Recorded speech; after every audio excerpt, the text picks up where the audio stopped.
Assalamu alaikum everyone. My name is Dr. Almas Nasar. I'm a telehealth family physician currently working at the biggest platform of telehealth in Pakistan, Sehat Kahani. Also, I'm a lifestyle medicine certified coach from Lifestyle Medicine Training Center, Lahore, in collaboration with Harvard University and Almed, USA. Today, we are going to talk about interpretation of liver function tests. And this lecture is basically intended for medical students.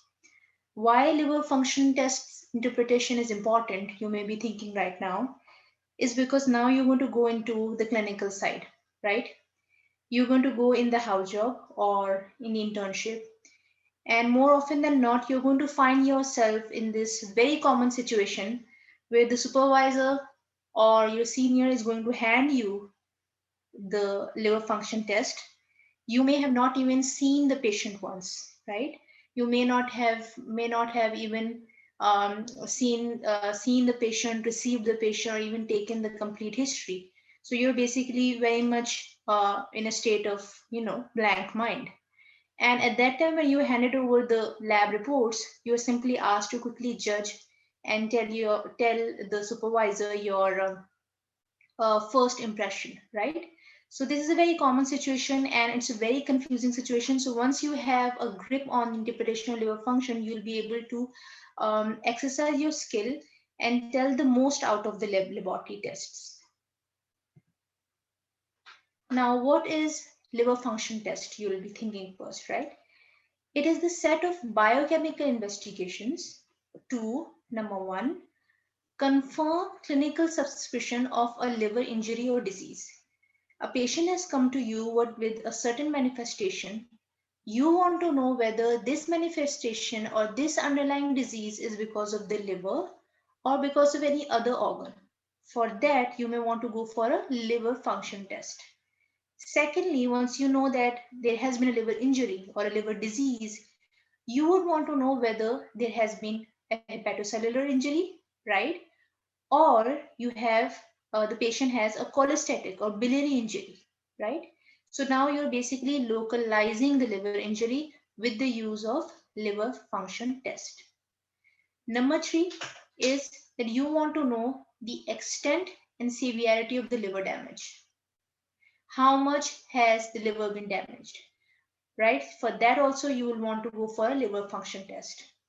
Then you would want to know whether the patient who is already a known case of, let's say, liver disease, chronic liver disease, whether that patient is improving or worsening.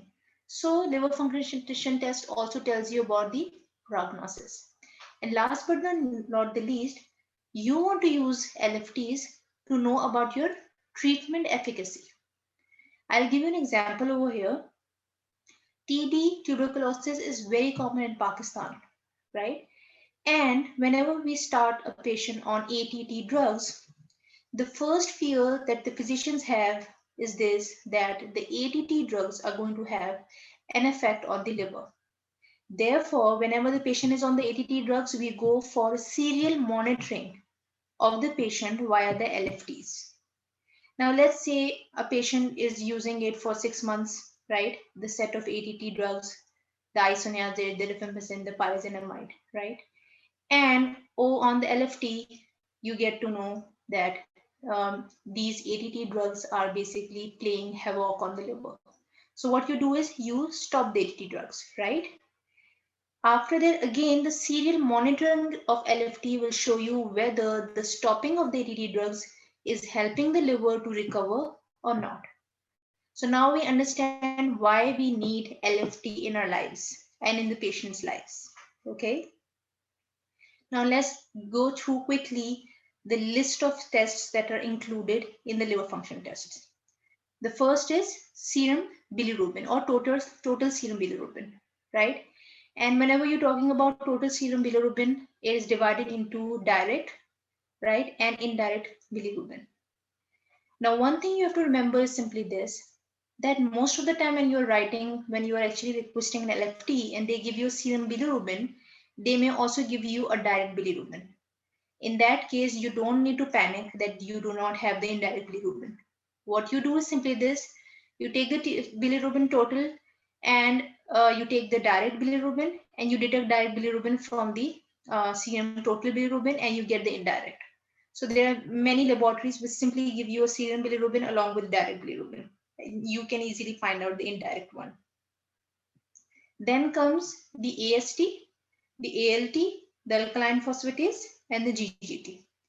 The PT, which is the prothrombin time, the serum albumin, and sometimes the total proteins. Now you have to remember a pro tip during your house job. Whenever you are in house job, and a lot of us had this issue of navigating through the system, and you'll be having your own share of troubles, but most likely it's going to be minimized now that I'm going to tell you this tip. Whenever you're filling out the lab request form and you write down LFT, remember you're asking only for serum bilirubin and the liver enzymes. The liver enzymes were the AST, ALT, alkaline phosphatase, and the GGT. So if you want to go for an LFT, remember you're only asking for serum bilirubin and liver enzymes when you are writing LFT. If you want to go for PT, serum albumin, and total proteins, you need to fill out a different request form. All right. That does not mean that all of these lists, all of the tests that we have studied, that we are reading right now, is not part of the LFT. That is simply how the lab laboratories basically function everywhere.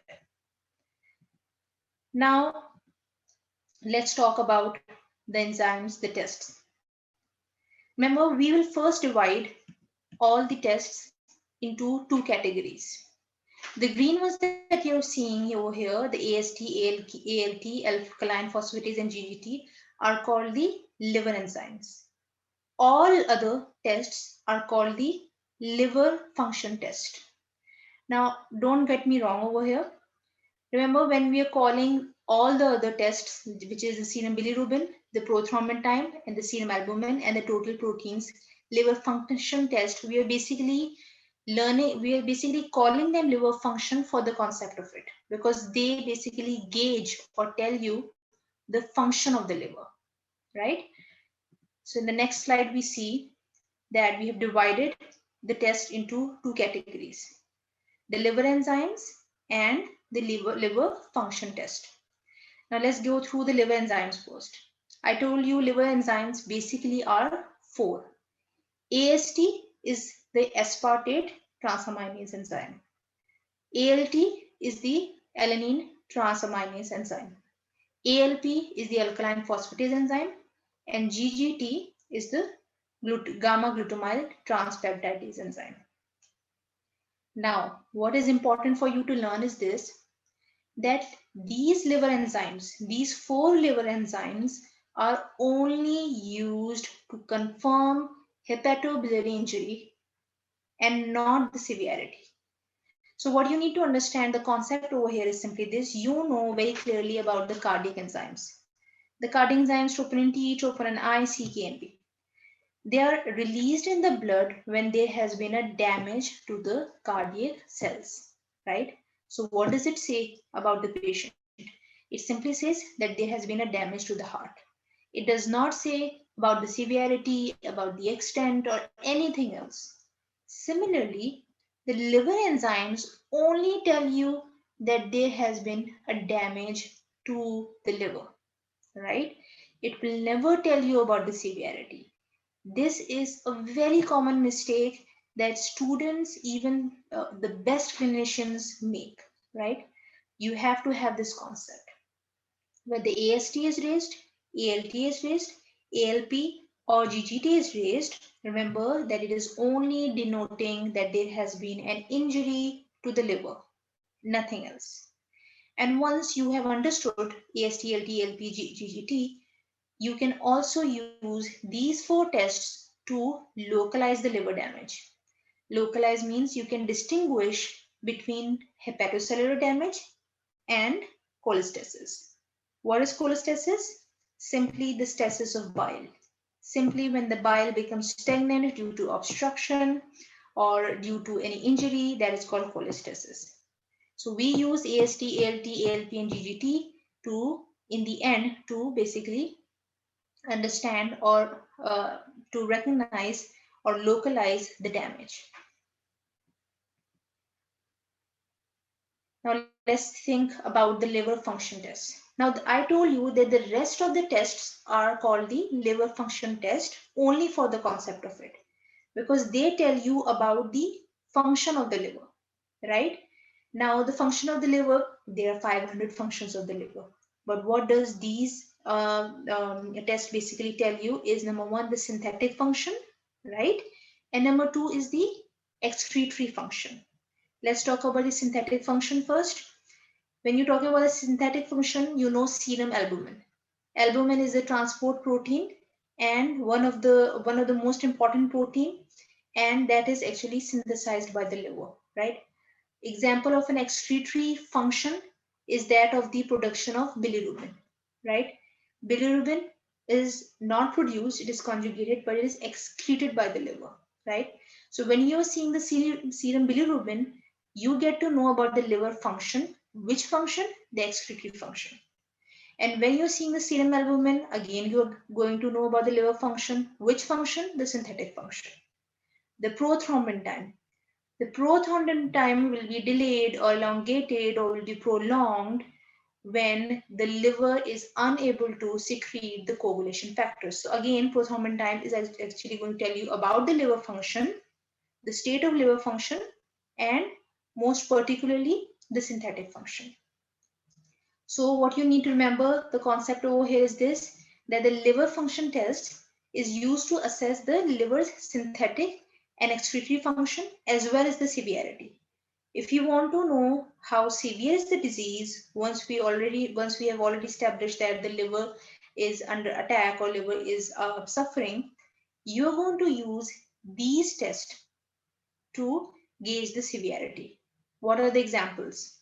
Hepatitis B, hepatitis C, right? And even chronic liver disease. So you would want to know the prognosis, right? Of prognosis as well as treatment efficacy. You'll see all through the liver function tests. Now let's first get the liver enzymes out of our way. What are the liver enzymes? We've already talked about is the alanine transaminase, the aspartate transaminase, the alkaline phosphatase, and the gamma GT. These are the four, and these are very easy. They're not overwhelming at all. Let's get into it right away. Remember that ALT and AST, right? The ALT and AST, number one and number two, ALT and AST, together, they're called aminotransferases. This is for you to remember is only this, that when the supervisors say the aminotransferases are elevated, the aminotransferases are not significant, you should remember that he is talking about ALT and AST and nothing else.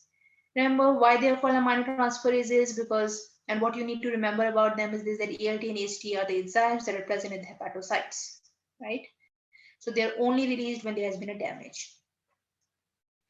Of these two enzymes, ALT and AST, the number one, the most important enzyme that you need to remember that will really change your game of liver interpretation is the ALT. ALT is liver specific, right? So how you remember is this, that the L in the ALT and the L in the liver, right?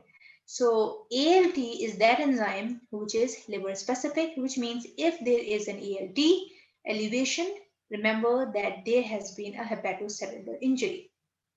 On the other hand, his sibling, the AST, is found in liver, but is also found in the heart, in the skeletal muscle, in the kidney, in the brain, and therefore, if there is a myocardial infarction, there's a muscle injury, or there's a congestive cardiac failure, or hepatic necrosis, you are going to find AST elevated as well.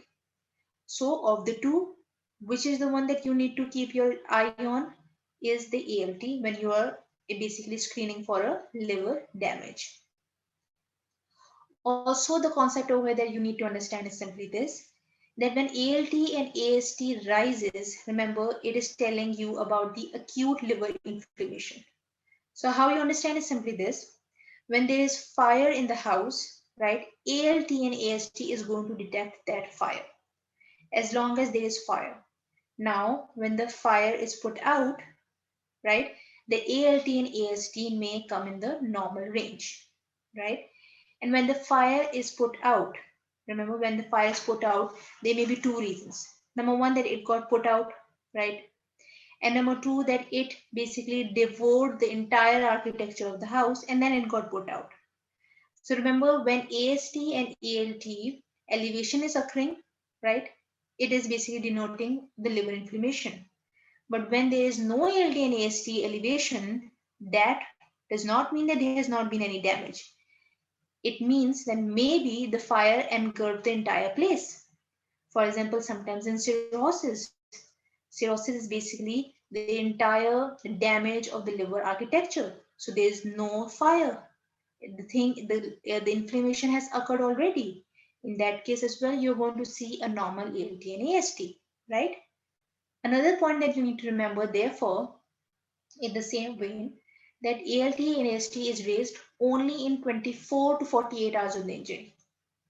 If there has been a hepatocellular damage and the patient is brought within 1 or 2 days to the hospital, and then this test is done, you may see the elevation in ALT and AST. But if he is brought to the hospital 3 to 5 days or probably after a week, you may not be seeing any elevations in ALT and AST. So this is very important. This is an exception to the test, right? So what you have to remember in your mind is this, that ALT and AST are basically markers of liver injury, and it never tells you about the liver function. It never tells you about the liver severity. Only that a damage has occurred. Only that a fire was there. Fire is there, rather, not was there. It doesn't tell you about the past. It only tells you when presently there is fire. Now we're going to talk about how to handle these four enzymes. Remember, we are going to group these four enzymes into two groups. One group is one that has ALT and AST. The second group is one which has GGT and ALP, alkaline phosphatase. Remember that when ALT and AST are raised, the disease is hepatocellular, right? Hepatic. And when alkaline phosphatase is raised and the gamma GT is raised, you are going to think of the biliary origin, right? So can you imagine that simply by being able to interpret the liver enzymes, you have now been able to not just know that there has been a liver injury, but also localize the injury as well, right? So when you're seeing the lab reports, you're first going to see, obviously all four are going to be raised, right? But you would want to see which of the two are markedly raised. If you see that AST and ALT are more raised than the GGT and ALP group, you're going to think that there has been an issue with the liver. But if you see the second group, that is the ALP, the alkaline phosphatase, and the gamma GT are raised, you are instantly going to think about the liver disease being biliary in origin, right? So what are the examples, right? When ALT and AST raised, what are you going to bring to your mind? Probably there has been a viral hepatitis. There is some use of hepatotoxic drugs, which has caused hepatocellular damage, or there has been an alcoholic hepatitis, right? And when you see that no, the alkaline phosphatase and the GGT are more markedly raised than the AST and ALT, you're going to think about all the biliary causes of liver damage. Can it be? It can be gallstones, it can be cholecystitis, right? Cholangitis, primary sclerosing cholangitis, as well as primary biliary cirrhosis, right? So you have been now able to localize the liver issue.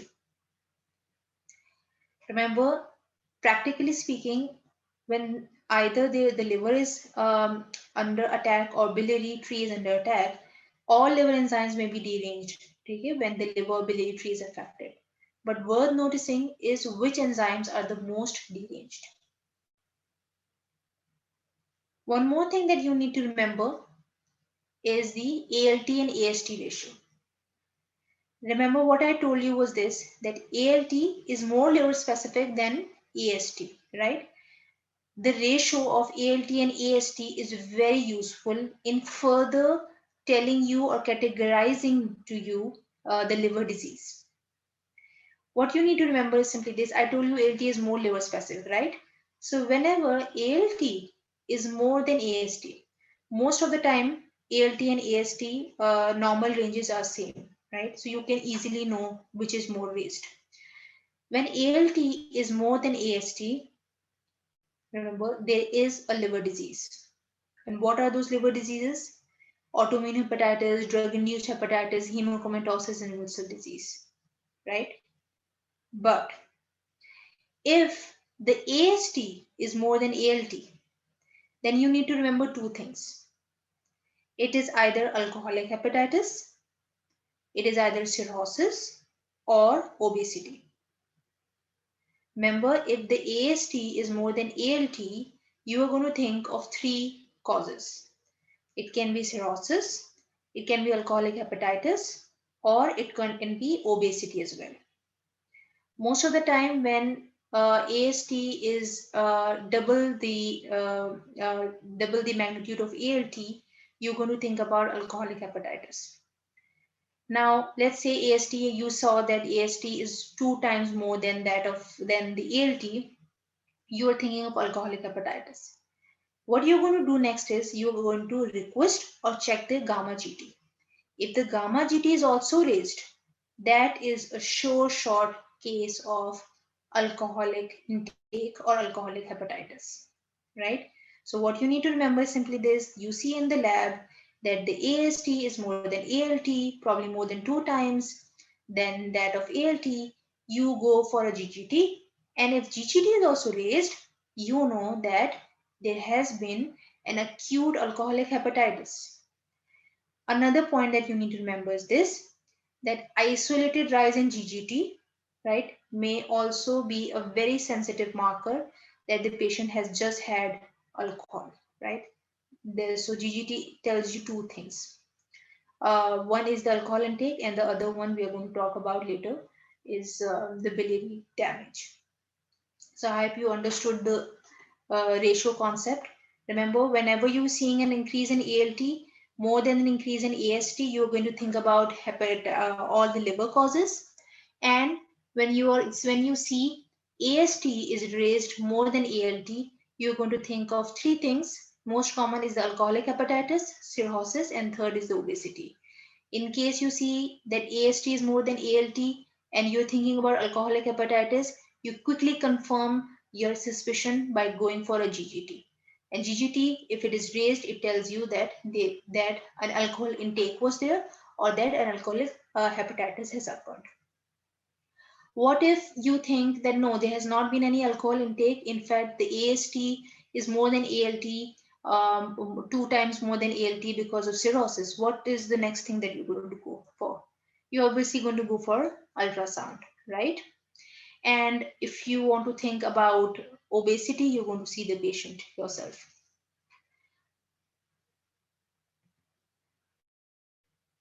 Now let's talk about, so we have actually talked about the AST and ALT and we know how they work, right? Now we will talk about alkaline phosphatase. It is a little tricky because it is very widespread, right? But we'll know when to take it seriously. The question is, why do we use alkaline phosphatase, especially in the picture of a liver disease? Alkaline phosphatase is specific to diagnose a cholestatic liver disease, or in other words, a biliary disease. Remember that. How? Why is it so useful in diagnosing the cholestatic liver disease? Because its synthesis increases by the bile epithelial cells when intra or extrahepatic bile ducts are obstructed.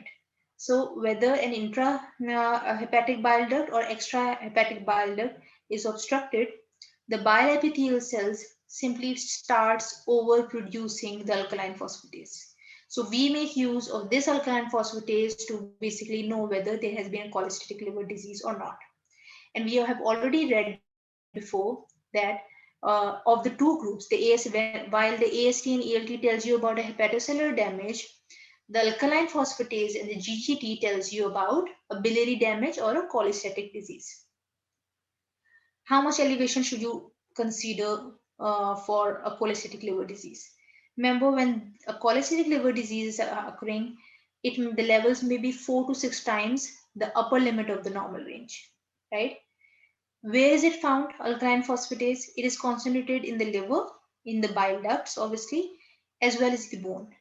It is also present in the intestines and the placenta as well. So this is very important. And therefore, alkaline phosphatase is not specific for liver unless it is coupled with another enzyme that is known as the GGT, right? Now, most common extrahepatic cholestasis causes that are detected by ALP are pancreatic carcinoma. Why? Because it is also pancreatic carcinoma. Why? Because it is pancreatic carcinoma may actually have cause an extrahepatic cholestasis. How? Because it may simply put pressure on the extrahepatic biliary ducts, and that is why alkaline phosphatase production will increase, and that is how you get to know that there may be pancreatic cancer. Common bile duct stones and strictures, primary sclerosing cholangitis, right? So the three most common diseases which may result into extrahepatic cholestasis, which may then result into increase in alkaline phosphatase, are these: pancreatic carcinoma, the common bile duct stones and strictures, and the primary sclerosing cholangitis. Now, what are the most common intrahepatic cholestasis causes that are detected by alkaline phosphatase? It is the primary biliary cirrhosis, the drug reactions, erythromycin, chlorpromazine, estrogen, example OCP. Now, this is very common. The patient may come to you with all the liver issues and maybe also taking OCP, and the alkaline phosphatase may be very much raised, right? So you will start thinking about why alkaline phosphatase is raised, and you may not have taken the complete history. So remember that estrogen also damages the biliary epithelial cells and results into increased synthesis of alkaline phosphatase. Erythromycin is a common antibiotic that we use, right? So this may also result into increase in alkaline phosphatase. Now, what we need to know is this, that how do we confirm that the manifestation is due to biliary disease and it is not because of any drug reactions or anything else. When it is raised along with the raised GGT, it denotes biliary disease. So what you need to remember is simply this: you see the lab report, you see that the alkaline phosphatase is raised, right? What you do next is you want to read the gamma GT. So you request a gamma GT, and if a gamma GT is raised, you instantly know that this is a biliary disease. Then you need to know, then you would want to know whether it is an intrahepatic biliary ducts have been obstructed or the extrahepatic biliary ducts have been obstructed, right? Now, what happens now? You need to also remember this, that there may be cases where the alkaline phosphatase has increased, but the GGT is normal, in which case we say that there has been an isolated alkaline phosphatase rise. So in that case, you are going to think about the non-hepatic causes, right? If you want to learn more about the ALP elevations, remember, high levels are seen in cirrhosis. Now, what is the concept? Remember, cirrhosis is basically a complete damage of the architecture, the parenchymal architecture of the liver, right? So when the architecture is destroyed, obviously the intrahepatic biliary ducts will also be destroyed, right? Therefore, there will be high elevation in the alkaline phosphatase. Highest levels, by highest levels I mean 1000 international units, right? Where are you going to find highest levels of alkaline phosphatase? You're going to find it in hepatic metastasis. Again, what is the concept? The concept is simply this, that there has been a damage, and therefore the bile epithelial cells inside in the liver is producing a lot of alkaline phosphatase. And the primary biliary cirrhosis. This is very, very important. You are given a report and you simply see quickly that of all the enzymes, the alkaline phosphatase is remarkably raised in thousands. You're going to remember two things. Either there has been hepatic metastasis or there has been a primary biliary cirrhosis. Now I told you that, let's say you have a lab report, you saw alkaline phosphatase is raised, you try to confirm that whether this is a biliary disease by going with the GGT, right? Now the GGT is not raised at all, right? Now this is again a precarious situation. Now you need to remember and bring to your mind what are the causes of isolated rise of ALP. Isolated rise of ALP. Raised ALP in absence of a raised GGT should raise your suspicion of a non-hepatobiliary pathology. Now you are going to bring to mind all the causes that are not hepatic. One of the most important or most common cause is the bone etiology. Alkaline phosphatase is also present in the bone, so anything that leads to increased bone breakdown will elevate alkaline phosphatase. Now, what are some of the common causes? It could be bony metastasis, it could be primary bone tumors, it could be vitamin D deficiency, it could be recent bone fractures, it could be renal osteodystrophy, right? Even in the third trimester of the pregnancy, right, you're going to find an isolated rise of alkaline phosphatase because there is a placental influx of this of alkaline phosphatase, and this is very common, very common. What are the final points that you need to remember here? Is this that you need to always compare to what degree alkaline phosphatase and alanine transaminase are raised. I told you that these four enzymes, just divide the four enzymes into two groups. ALT and AST into the hepatocellular group, ALP and gamma GT in the biliary group. Now, if you need to choose one captain from each group, from the hepatocellular group, you're going to choose ALT. ALT is the captain of the group, of the hepatocellular group. And of the biliary group, who is the captain? It's the ALP, right? So another more concise way is this, that you compare to what degree alkaline phosphatase and alanine transaminase are raised, right? If alanine transaminase is raised, you know that it is predominantly a liver disease, and if alkaline phosphatase is raised, you know that predominantly it is a cholestatic or a biliary disease. So if ALT is raised markedly compared to ALP, hepatocellular pattern of injury. And if ALP is raised markedly compared to alanine transaminase, it is a cholestatic pattern of injury, right? And in that case, you simply, what do? You confirm it with GGT.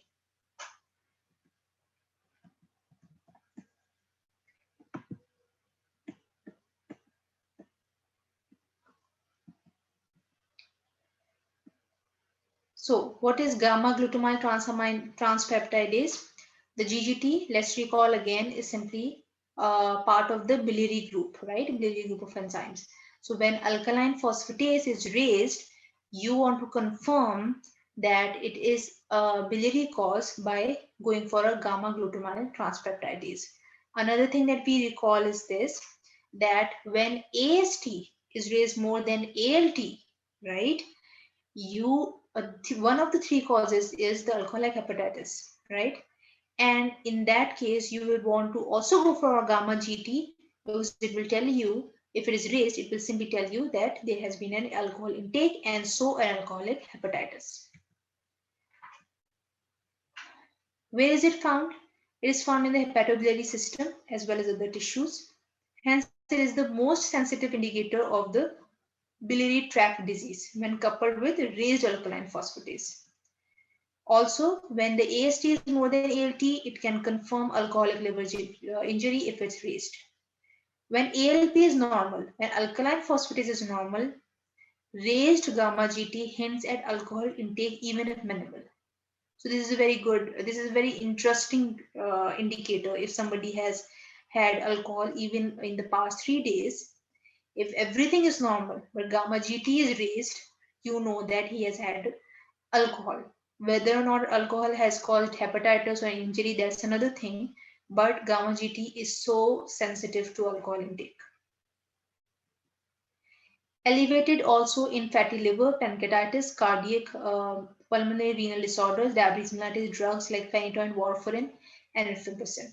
But what you need to remember simply this, that gamma GT, when it is coupled with a raised AST more than ALT, it tells you about alcoholic liver injury. When its elevation is coupled with the elevation in alkaline phosphatase, it tells you that the disease is cholestatic.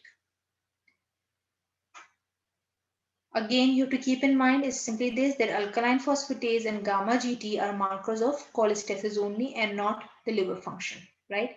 We know that the liver enzymes do not tell us anything about the liver function. It simply tells you about the injury. Okay, so let's talk about the, okay, let's quickly quiz ourselves with the liver enzymes. So in the black box you're seeing is the normal ranges, bilirubin, the AST, LT, LP, GGT. So the first one is patient one, right? You, when you view this video, just try to put a book on the answers, right? What you're going to see over here is quickly this, that in the patient one case, what is raised? The AST is raised, the ALT is also raised, but what you see is this, that the ALT is raised more than AST, and the alkaline phosphatase and the gamma GT, they're all in normal range. So what you get to know is simply this, that there has been a liver or hepatocellular injury. Let's see patient 2 case. Okay, the patient 2 has elevated AST and ALT, right? And AST is raised more than ALT. Okay, what you're going to see is this, that markedly alkaline phosphatase is raised, right? The upper limit of alkaline phosphatase is 150. Here it is alkaline phosphatase is 237. It's markedly raised. So what you're going to do is you're going to check. Alkaline phosphatase tells you about what? The biliary disease, right? Okay, so we were at patient 2, and the patient 2 shows that the alkaline phosphatase is markedly raised, 237, and the GGT is also raised, right? So you quickly know it's a very straightforward case. You know that this is a biliary disease. Then we go for patient 3.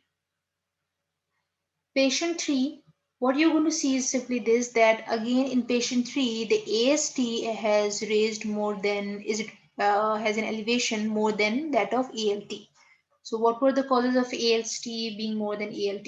It was alcoholic liver, alcoholic hepatitis, the cirrhosis, and the obesity. Now you want to know whether it is alcoholic hepatitis, you quickly see the GGT, and the GGT is raised. So now you know that this is alcoholic liver hepatitis. Then we are going to see patient 4. Patient 4 has AST and ALT in the normal range. The GGT is also in the normal range, but ALP is raised, right? So isolated causes of ALP. You're going to think about all the isolated, all the causes of isolated rise in the ALP, and one of the most common is the bone disease, right? And then we are going to talk about is patient 5. We're going to look into this later when we have actually talked about the bilirubin. So we are done with the liver enzymes. Now we're going to talk about is the liver function tests. The tests which basically assesses the synthetic and the excretory function of the liver, as well as allows you to know the severity of the liver disease. What are these? Serum bilirubin, serum albumin, prothrombin time. So we've got 3 of them here. Now let's quickly talk about the bilirubin. Now bilirubin is something that most of us find really overwhelming. Remember that bilirubin can be divided into either being direct, that is conjugated water soluble bilirubin, or indirect bilirubin, unconjugated or water insoluble bilirubin. How do you quickly know what do we mean by direct bilirubin, indirect bilirubin? Remember that unconjugated bilirubin, right? Unconjugated bilirubin is one that has not entered the liver or has not been conjugated, right? And conjugated bilirubin is one that has entered the liver, has been conjugated, and now it will either be found in the liver or it will be actually excreted, right? Indirect or unconjugated liver is water insoluble bilirubin, right? So whenever there is a rise in unconjugated bilirubin, the urine will be normal, the stools will be also normal. There will be no change at all, right? But whenever there is a rise in the conjugated bilirubin, remember the urine may become dark, or the stools may also become pale, right? Now let's quickly go through the entire process. We need to know about the bilirubin metabolism in order to know or appreciate well the difference between conjugated bilirubin and unconjugated bilirubin. Remember that whenever there is a red blood cell breakdown, the hemoglobin breakdown, hemoglobin breaks into two products, the globin and the heme. Heme then breaks into iron and bilirubin or biliverdin. And this entire process takes place in the reticuloendothelial cells of the spleen, right? Once the bilirubin, a breakdown product of the hemoglobin, is produced from biliverdin, it is transported in the circulation to the liver in combination with the albumin, right? And there, when it enters the liver, the bilirubin is conjugated, right? It is conjugated to become a conjugated bilirubin, simply. What is conjugation? Conjugation is simply an addition of glucuronic acid to the bilirubin, and that makes it conjugated bilirubin, right? This conjugated bilirubin then is basically part of a portion of it either gets excreted in the kidneys, right, as urobilinogen, or the portion of it becomes part of the bile, which is then actually stored in the gallbladder, right? The gallbladder then releases the bile in the intestines, and so the conjugated bilirubin also enters the small intestine, where again it is converted into urobilinogen. Now, part of the urobilinogen again is going to be converted into stercobilirubin as well as urobilin by the intestinal bacteria, right? And the other part of bilirubin, urobilinogen, is going to go back and be recycled or be returned to the liver. In the liver, this urobilinogen may once again be excreted in the kidneys, or may go through the entire process and once again be stored in the gallbladder. So this is basically the circle that you need to remember. So what is bilirubin? It is a breakdown product of the hemoglobin. And what is unconjugated bilirubin? Remember, unconjugated bilirubin is taken up by the liver and then conjugated. Remember that. This is also a very important diagram. It's present in your BRS physiology as well, which is a very popular book that you will be studying for your postgraduate exams. This also shows you the same thing, that the red blood cells, when they break down in the reticuloendothelial system of the spleen, it gives off biliverdin, which is then reduced to bilirubin. The bilirubin is transported to the liver in combination with albumin. In the liver, the bilirubin is then conjugated. Part of the conjugated bilirubin is simply excreted in the urine, and right, it is excreted in the urine, and this gives a color to the urine. Remember, when there will be no conjugation occurring, when there will be increased conjugation occurring, the urine will become more darker. And then this conjugated bilirubin, portion of it went into the kidneys to get excreted. The other portion of it enters into the intestines. In the intestines, the conjugated bilirubin is converted to urobilinogen. Again, portion of the urobilinogen will be returned again via the enterohepatic circulation to the liver to follow the same cycle, and the other portion of urobilinogen will be converted to urobilin and stercobilin by the bacteria. Remember, this stercobilin is excreted, urobilin along with stercobilin is excreted in the feces, and this stercobilin is the one that gives the brownish color to the feces.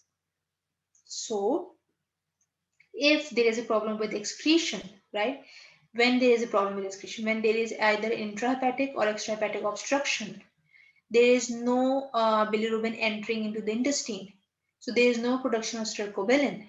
So in that case, you're going to see pale feces, right? Because stercobilin is the one responsible for giving dark color, dark brownish color to the feces. So now you can easily correlate as well. Now, the question is, when does unconjugated hyperbilirubinemia occurs and when does conjugated hyperbilirubinemia occurs? Why we are studying this is simply this, because when the lab reports come and there is serum bilirubin coming and it is raised, you want to see whether a direct has increased, as direct bilirubin has increased, or indirect bilirubin has increased, right? When you know that there is an unconjugated bilirubin increase, the indirect bilirubin has increased, you will know, you'll be able to know, or narrow down your provisional diagnosis as well. So in that case, you're going to think about this, that we already know that hyperbilirubinemia, more than 60 millimoles per liter, causes jaundice, right? So we're going to look into the jaundice classification as well. There is pre-hepatic jaundice, hepatic jaundice, and post-hepatic jaundice. When you're talking about the pre-hepatic jaundice, remember pre-hepatic jaundice will always give a rise in unconjugated bilirubin. Now, what are the two concepts that you need to remember when unconjugated hyperbilirubinemia occurs? Number one, either there is an overproduction of the blood, right? Overproduction of the blood results into over breakdown of the blood and therefore overproduction of the bilirubin, right? But this is unconjugated bilirubin. Or the production is normal, the breakdown of hemoglobin is normal, but the liver is unable to take up this unconjugated bilirubin to conjugate, right? So this is the prehepatic causes, and this will result into increase in unconjugated bilirubin. Now, when you're going to talk about hepatic, what can occur? There may be, number one, decrease in the conjugation. Hepatic, what are the hepatic causes? Again, if there is an impaired uptake of the unconjugated bilirubin to be converted into conjugated bilirubin, this will result into rise in, again, unconjugated hyperbilirubinemia, or sometimes a mixed picture as well. Hepatic issues give you a mixed picture. Why? Because there may be a rise in unconjugated bilirubin, there may be a rise in conjugate bilirubin as well, depending on where the issue is in the liver. And then comes the post-hepatic cause. If the cause is post-hepatic, remember, this means that there is a decreased excretion of the bilirubin, right? And this could be either because of intrahepatic or extrahepatic obstruction, right?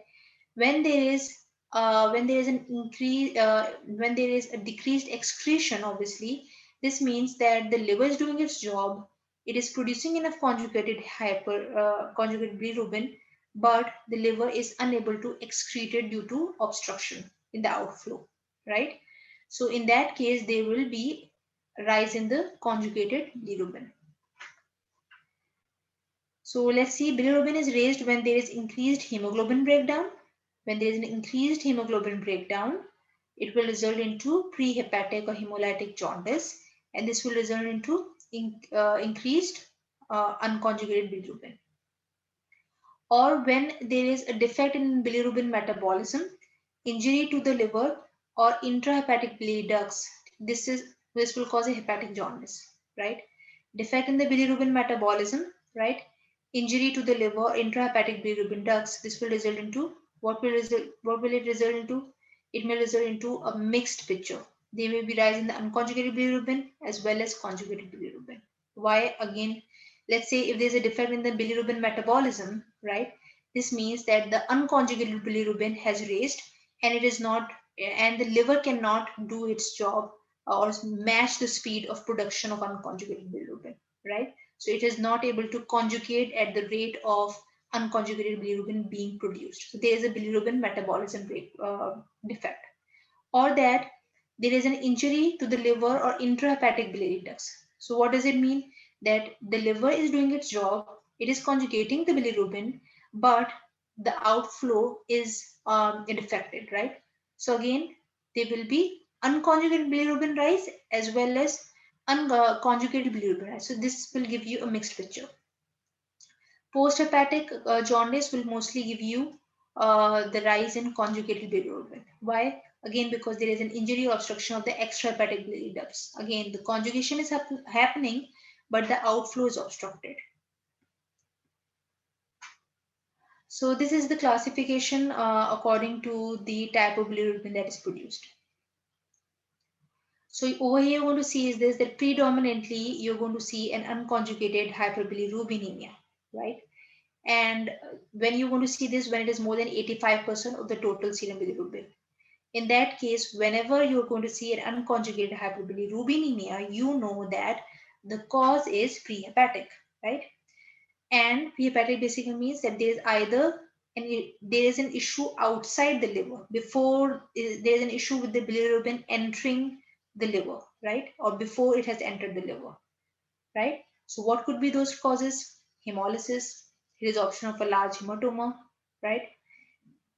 When there is an ineffective erythropoiesis such as thalassemia or megaloblastic anemia, then also the swelling increases the breakdown of red blood cells. So again, there is the increased breakdown of hemoglobin. Physiologic jaundice of the newborn.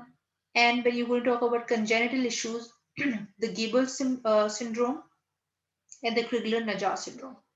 Remember that the Gilbert syndrome, what happens simply this, here there is a defect in the liver uptake of the unconjugated bilirubin.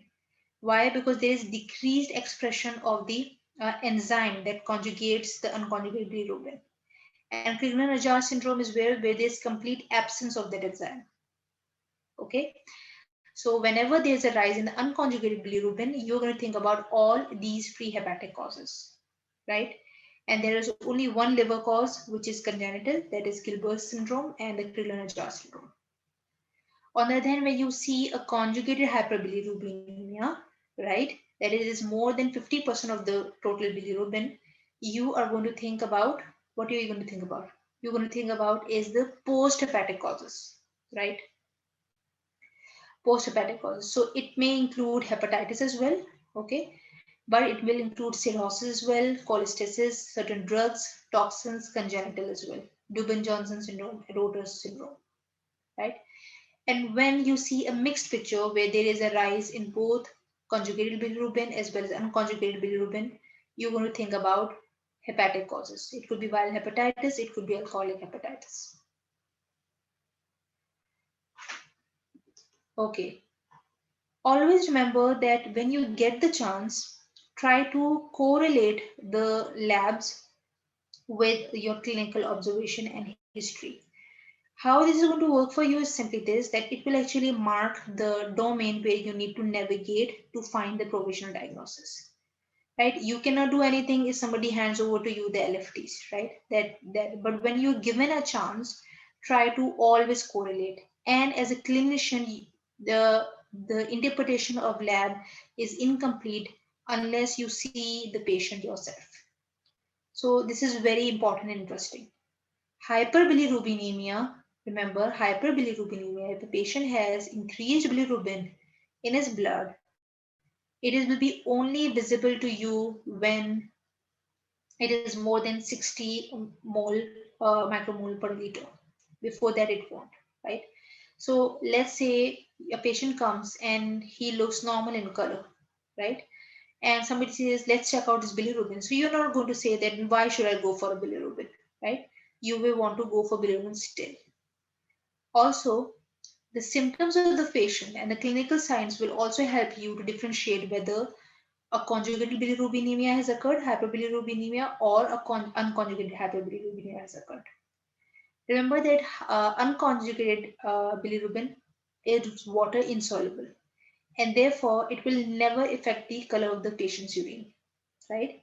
If the unconjugated bilirubin, which is in the blood, has increased, right? Since it is water insoluble, it cannot dissolve in water, right? Therefore, it will never be excreted by the kidney, right? And in that case, it will never color the patient's urine at all. But the conjugated bilirubin, right, will always pass into the urine. Whenever there is a rise in the conjugated bilirubin, right, it will pass into the urine as you know biology, and it will make the urine darker. Well, we have a normal proportion of conjugated bilirubin. When it enters into the kidneys and then gets excreted, it gives the normal color to the urine. But when there is increased conjugation, right, or increased conjugated bilirubin, it will make the urine darker, right? So if the urine is darker, you ask the patient in his history, you're going to think about conjugated hyperbilirubinemia, and you're going to think about all the causes. What were the causes in that case? The hepatic causes, right, which gives you a mixed picture, and the post-hepatic obstruction, the post-hepatic causes, the cholestatic causes. Also remember the color of stools. I had told you that stercobilin is the one that gives brownish color to the stools. So if the stercobilin is not there, this will result into pale stools, right? And pale stools basically means that there's no stercobilin, which means that probably the conjugation is happening, but there's an issue with excretion. And why is there an issue with excretion? Because there has been a damage to the intrahepatic biliary ducts or the extrahepatic biliary ducts, right? So either there has been a hepatic cause, hepatic jaundice, or a post-hepatic jaundice cause. So what is it written? If bile and pancreatic lipases are unable to reach the bowel because of the blockage, obstructive posthepatic pathology, fat is not absorbed, resulting in stools appearing pale, bulky, and more difficult to flush, which is called steatorrhea, right? So now you know that when steatorrhea happens, you know two things. You're finding out about two pathologies. Number one, that somehow the pancreatic lipases isn't reaching, and the bile is also not reaching the bowel. Why? Because there has been obstruction, right? So the combination of the color of urine and the stools give an indication to the cause of jaundice. If there is normal urine and normal stools, right, and you know that there has been a liver issue involved, you may think about all the prehepatic causes, right? Because unconjugated hyperbilirubinemia does nothing to the urine or the stools color. If the urine is dark color but the stools are normal, you're going to think about the hepatic cause. What does it mean? It simply means that there is being a conjugation occurring, right? But the conjugation is occurring, but it is not, the urobilinogen is not entering the kidneys. So what is the cause, right? Sorry, the urobilinogen is entering into the kidneys. So increased urobilinogen is entering into the kidneys. So there is an increased conjugation as well, right? So there may be a hepatic cause. If there is a dark urine, right? There is increased conjugation happening, and there are pale stools. It simply means the conjugation is happening, but there is no post-hepatic cause, post-hepatic obstruction. Last but not the least is serum albumin. We know that albumin is a transport protein that is synthesized by the liver, right?